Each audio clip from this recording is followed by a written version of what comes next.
Hello everybody, welcome back. Jordan here. Today we're going to be building, reviewing, and placing a new modular building here in the Lego City. We actually stumbled across it via Instagram just the other day. It's a new rebrickable model done by Bricksie. And it's actually a really cool 16 by 32 or half base plate modular building. And we're going to build it using the parts from the Hearlake City Grand Hotel, which has 1,308 pieces. It's Lego set 41684, and it is the Hearlake City Grand Hotel. So we're going to take the parts from that, and we're going to convert it into a half baseplate modular building known as the Florist. So the first thing that you need to do, obviously, is obtain one of those, part it out, and then head on over to rebrickable.com and download your super snazzy instructions from Bricksie. It's funny, we were just scrolling through Instagram and we saw this amazing rebrickable model on somebody's post. And I was like, oh my gosh, we have that set. And we've been looking to do something with it for quite some time. So of course, off we go to rebrickable.com and we check out the instructions. They're reasonably affordable. They're only $12. And of course, when you purchase those instructions, they just come to you in a PDF form that are exactly like Lego instructions. So it's pretty awesome. We've got all our parts sorted by part type, and it's time to start the build. So here we have the modular building known as the Florist. It is actually just a beautiful little modular building. I like it. I can't wait to place it in the Lego City and compare it with some of the other modulars, just sort of see how they line up. But this one here uses 1,172 pieces. So you're left over with about 136 pieces from the original set. Plus you have to supplement it with some of your own pieces from your inventory. What those are exactly is, well, I can't really quite recall, but you can see some slopes that are the random colors there, like the white ones. So we'll have to order some dark blue ones just to fill that in. Now, this thing is really nice, isn't it? I really like the design. You can see the door is inset there, and it's nicely framed with some of these Technic elements, just like the windows as well. We've got some vines creeping up the side of the building there. On top of the door, there's a gold frog. I really like this roof design. You use all these gold flowers and also those modified 1x1 studs. And then these bricks on the top here. I call them fancy bricks. Those are nice, hey? And then you've got the blue roof or dark blue roof just behind that there. Looks really good though. There's lots of textures, lots of different design elements. You can see like the hubcap piece above the door there as well. You've got the pumpkin, and look at this part usage right here. Look at that, there's a hot dog sprouting out of the flower. And a nice little staircase there built using some of the magenta tiles, and then some hand railings going up. This front door right here going into the Florist area is really nice. It's framed using those gold pillars, and then once again you've got some nice intricate designs just above there. Just really good part usage and looks fantastic. Honestly, this friend set comes with a whack of amazing pieces that you can create interesting designs with. Now, these candlesticks should be white. That's what the instruction calls for, but we couldn't find ours, so they're dark tan for right now. We're going to have to order some pieces just to supplement it a little bit. Lots of windows in this modular building here, and you're going to see that when we go to the back side as well. The whole back is essentially windows. I've got the nice curved railing here topped with those magenta tiles, and then that nice light purple or violet color there for the upper portion of this build. And then some of those grate pieces or like the curved window glass. I'm not sure what those are called there. Not sure the exact name of them, but they're pretty nice. And you actually got one mounted upside down there. You see that? Looks really good. And then the nice curved rooftop here with like the unicorn tip on the top. I'm sorry, I can't remember the names of all the parts and pieces, but I try to describe them as best I can. The sidewall here, pink and white. Obviously, that's going to be smushed up against another modular building, so you're not really going to see all those different colors when you place this in the Lego City. I will say that this is inset quite a bit, so I'm curious to see how it lines up with other modular buildings. Around back here, you can see there's quite a bit of space on our mills plate. That's what we built this on, a mills plate, so you can very easily just grab it.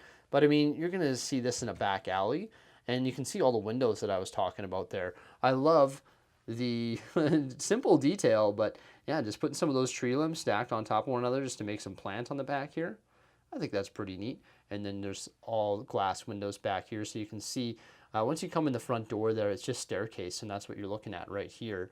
And then we have our back door here, so there is a door leading outside, and then just an awning over top of that door with a bubble sticker piece.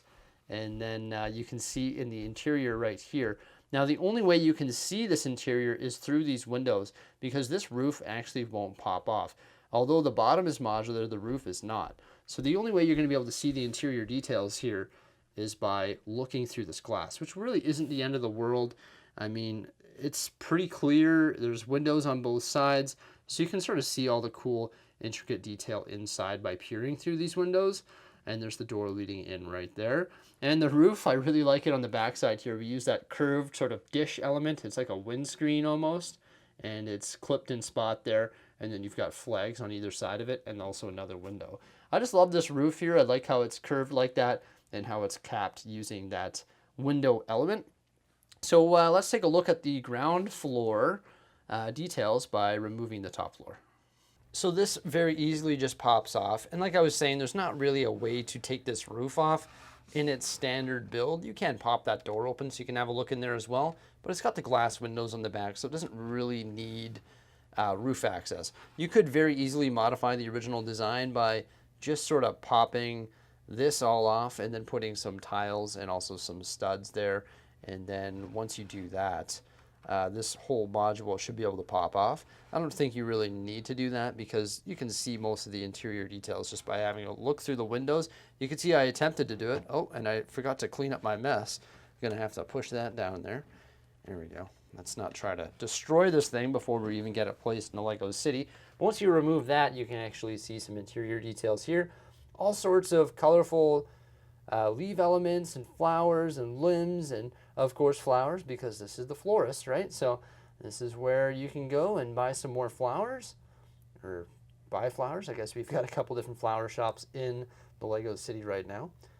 But there we go. You can see there's some sticker elements and stuff on the floor, and just some more flowers and cherries and all sorts of pumpkins and all sorts of colorful items in there. Overall, I think it's a beautiful little modular building that's really easy to convert and can be used to supplement a Lego City. However, with that said, I think the limited amount of pieces from the set really, you put a constraint on what the designer could do with this particular modular building. And I think if you use two sets, or if you supplemented it in a larger way using your parts, you could probably build something bigger and maybe a little bit more extraordinary. But I think it's a great conversion, and I think I like this, and we'll probably keep it like this and just place this in the Lego City, right? Because, I don't know, I just think it uses the good amount of the pieces, like a large amount of them. There's only 136 left over, and I think it looks good. It adds a nice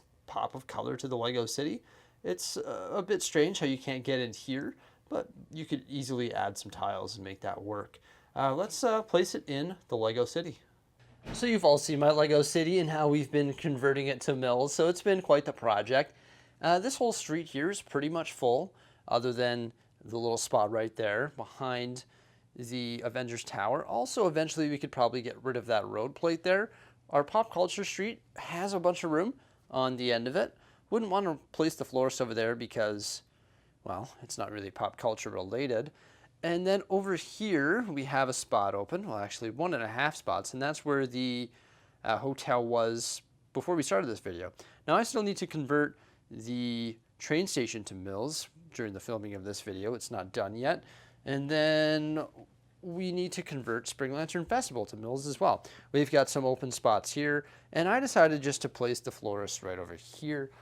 I know it's probably not going to be its permanent home, but I actually don't mind it beside this building here, which is the Parisian restaurant, because it's sort of inset, right? So those staircases sort of line up, right? That's really not too bad. We've still got a bunch of work that we need to do here. Like we need to change all the tiling on the Parisian restaurant and the surrounding buildings and stuff like that. And I think it might look good there. I don't know, just a little, flower shop or the florist right by the amusement park and by the bakery and Parisian restaurant right across from the Spring Lantern Festival. Yeah, so I think it might look good there. I could put it, somewhere over here, or I could slide these buildings down and put it right here, or We could move some buildings around here and we could work it in with some of those buildings. Well, I don't know, but I think that's just good for now. I know we have to take all these buildings out and switch their tiles, so I'm sure when we do that, maybe we'll find a new home for it. But for now, I think it looks good because those staircases sort of line up, so it sort of makes sense. So there we go, everybody. That is the Lego Rebrickable model. That is done by Brickative, known as the Florist. Once again, it was created using the parts from the Lego Friends Hearlake City Grand Hotel. Let us know what you think of it by commenting below. Remember, like, subscribe, and stay tuned for some more great stuff. And thank you so much for popping on by. Farewell.